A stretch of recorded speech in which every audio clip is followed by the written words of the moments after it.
Hello, I'm Roger Bush and I'm the Dean of Truro. Well, the Christmas decorations have come down now, and the last vestiges of that special atmosphere that Christmas brings is disappearing rapidly as the cold January winter in our country takes grip. And of course, all this is overlain with the spectre of COVID. Of course, there is some good news in that the vaccine is being rolled out as quickly as possible, so it seems. And so there is light at the end of the tunnel here. But there is no doubt that for the next few weeks, we face a particularly strong challenge. And Cornwall is no longer exempt from this. The cases of contagion in Cornwall and the busyness of our hospitals is increasing rapidly. Of course, people of faith can offer something at a time like this, but we must be careful how we put our message across. We can take an almost fatalistic view that we had this coming, almost as if God's punishment is in the whole thing. That's a particularly strong viewpoint and not one I share. But equally, the other end of the extreme, in which we may say that, well, don't worry because Jesus will save us from all our sins, can be a little bit glib and a bit platitudinous at such a time when we're facing such a very great challenge to our way of life. So both those aspects I find particularly unhelpful when we try to engage with the issues of faith at a time like this. It is true, though, that we do have to take some form of responsibility for our actions. And if something about the COVID crisis forces us to pay attention to that, particularly with the way we are being over-consumerist at the moment, then perhaps some good may come from that in a way in which we look at that issue which affects so many people around the world. And equally, God did send Jesus to become a human being for us. In Christmas, we've just celebrated that, the incarnation. And so there is something about the special quality of Jesus that can offer hope and salvation for us, even in difficult times. But I think we have to approach that from the point of view of the reality of the situation. Jesus doesn't come as a great magician to wipe away everything. He comes as a human being to experience everything that we experience.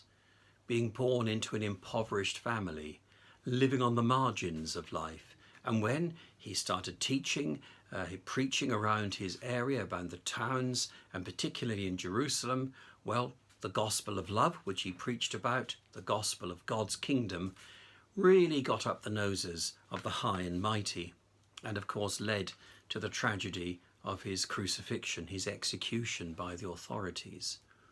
He didn't ignore the aspects of humanity that he was born to come and live through.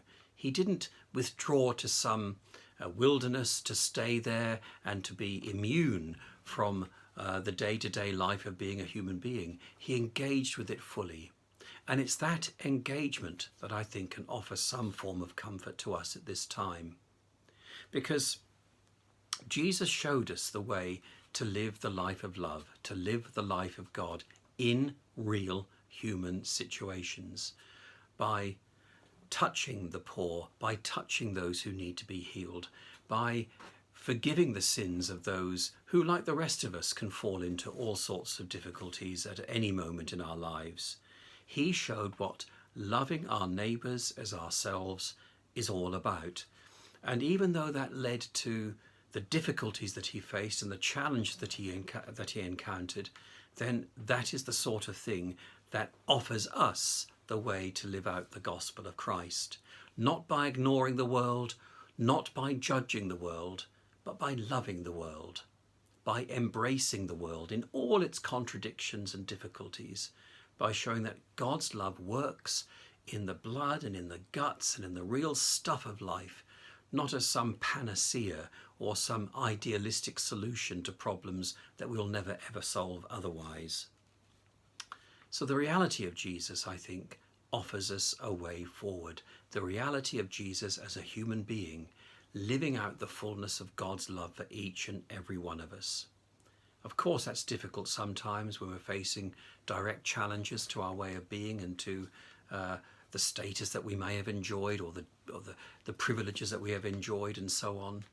But by engaging with that love and in experiencing it, I think we can come to a greater understanding of how we can care for the world, not in spite of the difficulties that we face, but because of them, because it's in the crucible of difficult and challenging times that the love of God can really show its worth, can really shine a light into the darkness that may surround us. So I hope that the words of faith can offer some comfort in such a difficult time. And as we leave Christmas behind us, the legacy of what the incarnation is, God with us, God's love for us all the time, I hope can be a help and a service to us all as we face an uncertain future. May God bless you all in whatever circumstances you find yourselves in, and may the peace of God be with you every day.